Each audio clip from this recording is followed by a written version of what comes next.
అయిపోయింది, బయట ఊడ్చుడు అయిపోయింది, కసిరెత్తుడు అయిపోయింది. మళ్ళీ బండ్లు కడగాలి ప్రతిరోజు. ఈ 4 బండ్లు ఉన్నాయి, కానీ ఈరోజు 2 బండ్లు ఉన్నాయి, ఇంకా 2 లోపల ఉన్నాయి. అవి బయటికి తీసుకురావాలి, బయటికి తీసుకొచ్చి కడగాలి. చూడకపోతే చేయకపోతే ఎందుకు చూడలేదు ఇవన్నీ. ఇక వాళ్ళతోటి మనం మాట పడాలని అనుకోం కదా, అందుకని ఇక మన పని మనం చేసుకోవాలి పొద్దున. ఇవన్నీ డ్రైవర్ చేయాల్సిన పనులు కాదు, కానీ చేయాల్సి వస్తుంది. చెయ్యను నేను అద్దనంటే ఇంటికి పంపిస్తారు. అది కొంతమంది బాధ్యత, ఇంటి తరపున బరువు బాధ్యత ఉంటుంది కదా, ఆ బాధ్యతనే ఇలాంటి పనులు చేపిస్తుంది. అదే ఇంటి దగ్గర డ్రైవర్ అంటే చాబీ తీసుకొని నడిపి చాలు చేసి పోవడమే, తీసుకుపోవడం తీసుకురావడం. కానీ ఇక్కడ ప్రతి ఒక్కటి చేయాల్సి ఉంటుంది.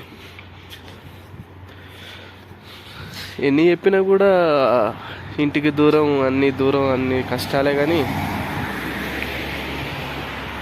అట్లా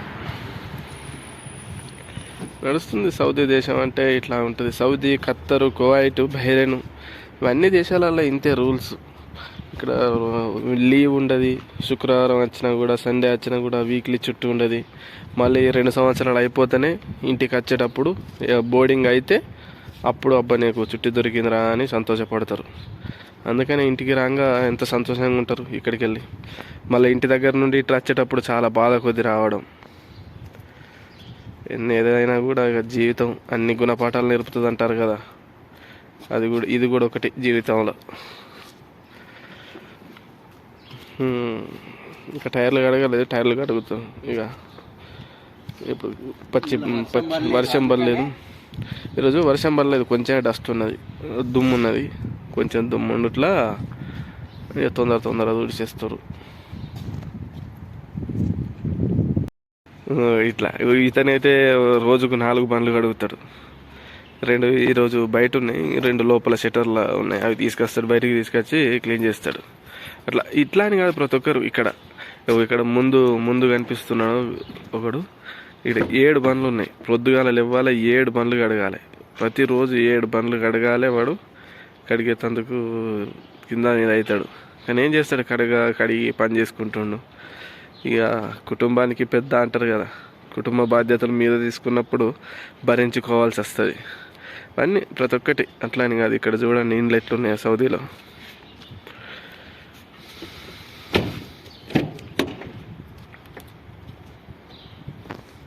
అట్లా బయట అయిపోయింది బండి, లోపల తుడుస్తుండు. లోపల తుడిచిన తర్వాత టైర్లు కడగాలి ప్రతిరోజు. ఎందుకంటే వాళ్ళు ఇట్లా డోరు తీసేటప్పుడు, వేసేటప్పుడు చేతిలో అచ్చులు పడతాయి కదా, మళ్ళీ బండిలో కూర్చునేటప్పుడు ఇవేంది చూడలేదా అని ప్రశ్నిస్తారు.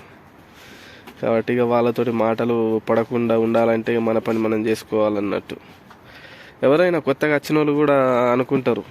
ఇప్పుడు ఉదాహరణకు మన హైదరాబాద్లో కానీ, బొంబాయిలో కానీ పనిచేసిన వాళ్ళు అక్కడ ఈ బండ్లు తూడ్చుడు, కడుగుడు ఇవన్నీ ఉండయి. ఏంటంటే ఓన్లీ బండి తాళపు చేయి తీసుకున్నావా, నడిపినావా, మళ్ళీ వచ్చి వాళ్ళకి తాళపు చేయి ఇచ్చేసినావా, అంతే ఉంటుంది. ఇక్కడికి వచ్చినాక ఫస్ట్ నేను కూడా అట్లనే అనుకున్నా. ఇక్కడ ఏంది బండ్లు కడుగుడు ఏంది, పొద్దున ఈ బయట ఊడ్చుడు ఏంది, ఇదంతా డ్రైవర్ నేను ఎందుకు చేయాలి అని అంటే, నాకన్నా ముందున్న డ్రైవర్ చూసి నవ్విండు. ఏంది నువ్వు ఇట్లా అడుగుతున్నావు అని. అవునన్నా, మరి ఇట్లా ఎందుకు చేపిస్తారు, మీరు మాట్లాడలేదా అంటే, ఇక్కడ నేను ఒక్కనే కాదు అందరు చేస్తారు, చేయాల్సిందే చేయక తప్పదు అని చెప్పారు. ఇక ఏం చేస్తాం, వాళ్ళని ప్రశ్నించలేక వాళ్ళు చెప్పిన పని చేయాల్సి వస్తుంది. చాలా కష్టం, కానీ చేసుకోవాలి కదా, మరి ఏం చేస్తాం.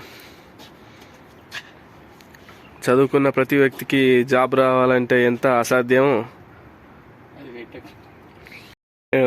ఈ బండి అయిపోయింది, ఇంకో బండి చాలు చేసిండు. ప్రతిరోజు ఇదే రొటీన్ పని. ఇక వాళ్ళు చెప్పరు, మనం చేసుకోవాలి. రొటీన్. పొద్దున్న లేవగానే పిల్లగాళ్ళను స్కూల్లో ఇడిచిపెట్టి రావాలి, ఇడిచిపెట్టి వచ్చి బయట ఊడ్చి బండ్లు కడిగి ఏదైనా వంట చేసుకుంటే వంట చేసుకోవాలి. ఇక ఇదే పని రోజు. ఇంకా వాళ్ళు ఏదైనా కోపంలో ఉండి ఏదైనా మాట అన్నా కూడా మనమే భరించుకోవాలి. ఇది పికప్. ఇదంతా ఇక్కడ ఉసుక తెప్పలు ఉంటాయి కదా, ఎడారిలో ఈ బండ్లు తీసుకొని ఉసుకలా గెర్రించుకుంటూ నడుపుతారు. టైంపాస్, వాళ్ళకి ఆనందం అదొకటి. అట్లా ఈ బండి అందుకనే ఉంచుకుంటారు ఇంటింటికి ఒక బండి.